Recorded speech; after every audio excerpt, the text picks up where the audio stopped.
So, talking about health systems and health and healthcare, should we deliver or should we leave our health systems to be kind of conducted by a market rationale?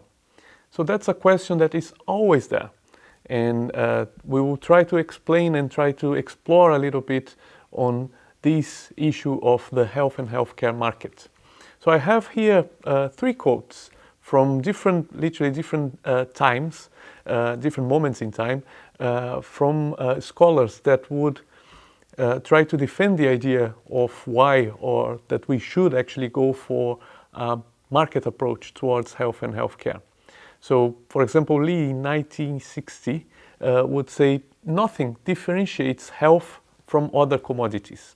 We should leave health to market forces and free competition. Hassan in 1996, let's end this non-profit charade, saying he's talking about the fact that we should only have, if you actually have a market-based delivery of health and healthcare, at least should be non-profit or not for profit. So he's saying, let's end this discussion. Market-based healthcare is the only means of guaranteeing high-quality care at competitive prices. And lastly, Pricker and colleagues saying, we conclude that most inputs for the health sector, with the exception of human resources and knowledge, can be efficiently produced by and bought from the private sector. So is this the case? Let's see if that's the case or not by first understanding how a market works. We are not talking about necessarily a health market, we are talking about markets. So this is the health market in Europe. You can see here that not everything is private for profit, not everything is public, or not everything is private non-profit. We have, in a way, a blended way of delivering health and healthcare. But the majority of these health systems are based on public ownership. And private for profit, or the market in healthcare in Europe, is, if you compare with other parts of the world, is fairly small. And there is a reason for it. But let's see how markets work. So markets, or the market, is where sovereign individuals and producers will meet. So sellers and consumers would exchange goods and services without the need of government intervention. So as more free the market is, the better for the market, or the better the market will perform. At least that's the assumption. A market consists of a demand side and a supply side. The market, this relationship, is adjusted by using what we call price signals, or in other words, just price. Yeah, so price will regulate this division or this relationship between supply and demand. When you have no intervention to a market relation, and you have these two sides negotiating through prices, and you end up with a balance between supply and demand, the name of this is called the market equilibrium. It is the situation where the price, the equilibrium price, in a given market is such that the quantity demanded is equal to the quantity supplied. Of course, this is a model, yeah? In the real world, it is very difficult, or some people would say impossible, to have a complete model, or this model as something in the real world as applicable, or this theory of a free market is applicable. So this is our first problem. When you apply a theory that is a model to health and healthcare services, and when you say that you cannot interfere, or it shouldn't be interfered in such a model, and you cannot see this in the real world, I would say that we have a fundamental problem. But let's go further. So this idea of the free market comes from the invisible hand theory of Adam Smith.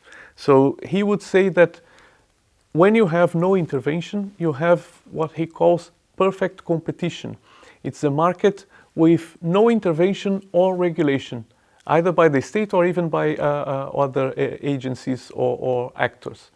The free markets will automatically lead to that situation of equilibrium, a situation where quantity and supply, the quantity supplied matches the quantity demanded, as I just said.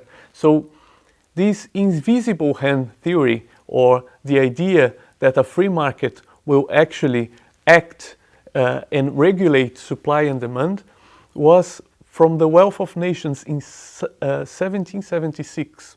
So it is something quite from a long time ago, and that has been, in a way, revamped by neoliberalism. So the idea that you should apply the theory of a free market model to everything, including health and healthcare. So according to this theory, every single individual will always act on their own self-interests. And this will generate a demand for goods and services that compels others to deliver these goods and services in the most efficient manner. So this is the theory behind the free market theory. This idea of a free market, completely liberal or completely non-regulated, will bring or will work under these four assumptions.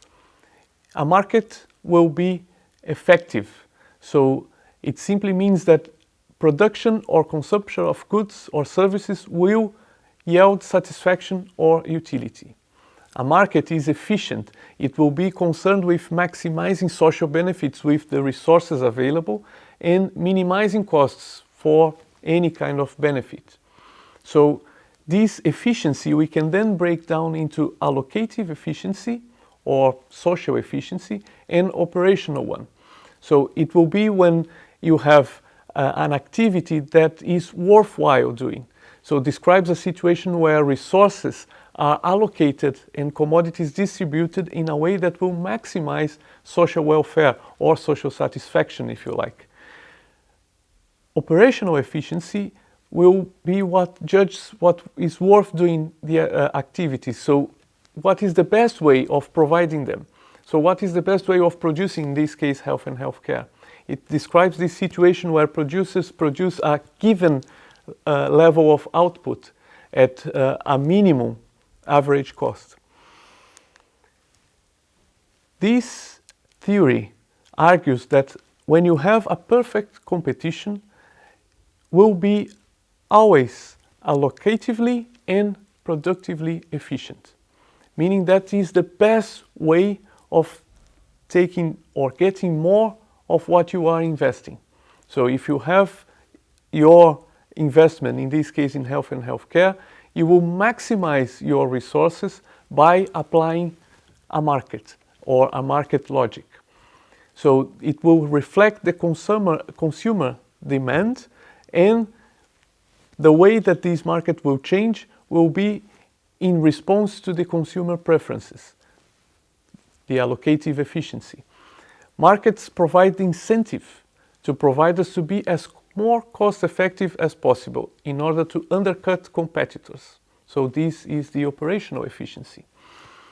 So the crucial assumptions of the perfect market theory, when not necessarily when applied to health and healthcare, but this we are looking at the model, as I said, to any market. You have, as a crucial assumption, the price-taking behavior. So no one supply has control of or to influence prices. So sellers need to accept the price that is given by the market, by this relationship between supply and demand. All suppliers, yet another assumption, will try to maximize their profit. So they will doing that by either changing the way that they produce their goods or by changing something in the delivery of their goods, but they will try to maximize their profit. So this is yet another crucial assumption of a market. You have the market contestability. So even if there are few sellers in the market, they have to make pricing and output decisions based on the threat of competition. So the market will be always, let's say, this relationship between supply and demand. If they are outpriced, because of the fear of being out of the market, they will have to adjust. They will either have to adjust their prices or to adjust something to be able to still participate in this supply-demand relationship. So yet another assumption is that the product that you are trading or the product that you are putting in the market is homogeneous. It means that when you trade something, it needs to be exactly the same every time. So if the product that you are trading is not exactly the same every time, it means that you have a problem with your market. The market is imperfect. So again, remember, this is a theoretical model, yes? So of course, when you when you put this into the real world, we will have a lot of problems or a lot of market imperfections. And dealing with health and healthcare, even more crucial in terms of the social implications of these market imperfections. And the last crucial assumption is that the consumer is a sovereign. It means that the consumer is a rational human being, meaning that they have all knowledge that is needed to understand the product that they are buying, and they can make the best choice for themselves when going to a market.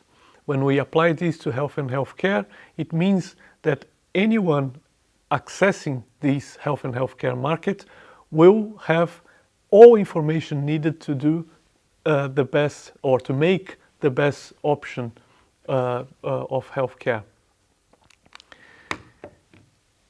So when we apply this free market theory to health and healthcare, of course that we will have a lot of imperfections, and we call it market imperfections. We call it also market imperfections in other areas too. But now let's focus on health and healthcare. What are the market imperfections when you have health and healthcare markets? For some areas of health and healthcare, there may be many suppliers, like for example in primary care. But for others, you might have a problem with suppliers like specialist services. So they might be able to control even prices or supply from a different perspective. There are also barriers to entry the healthcare system. So it's not a complete open market where you can just provide services, leave the market, or and come back whenever you can't just operate as an open market.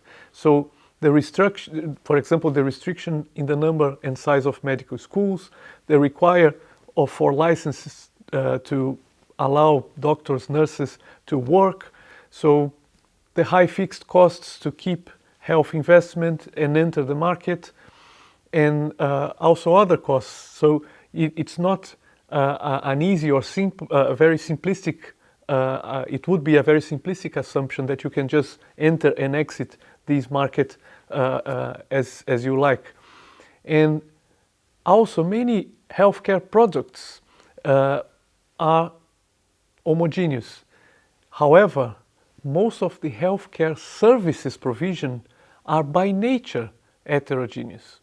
And this is a fundamental problem in terms of provision of services and standards, and it's a fundamental imperfection of the healthcare market. Yet another set of health market imperfections, and I would say that this is even a more fundamental problem of applying the free market model theory to health and healthcare, is about patient sovereignty or individual sovereignty. It is extremely limited when you apply this to health and healthcare. So the consumption of some items of healthcare are not planned. For example, emergency or illnesses, deteriorations in health are usually sudden or even or unexpected. So sovereignty is harmed here, and in some chronic conditions, patients are not aware of their health status. They might have even an impaired insight when you talk about mental health or even other chronic conditions. Patients are sometimes incapable of making the best decision for their health. So they will not only become quite anxious about making this decision, but they might not just have the necessary knowledge to do or to make the right decision.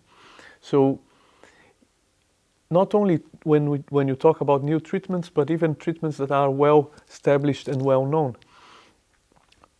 Most importantly, patients and citizens, they will rely on healthcare professionals to help them to make these decisions.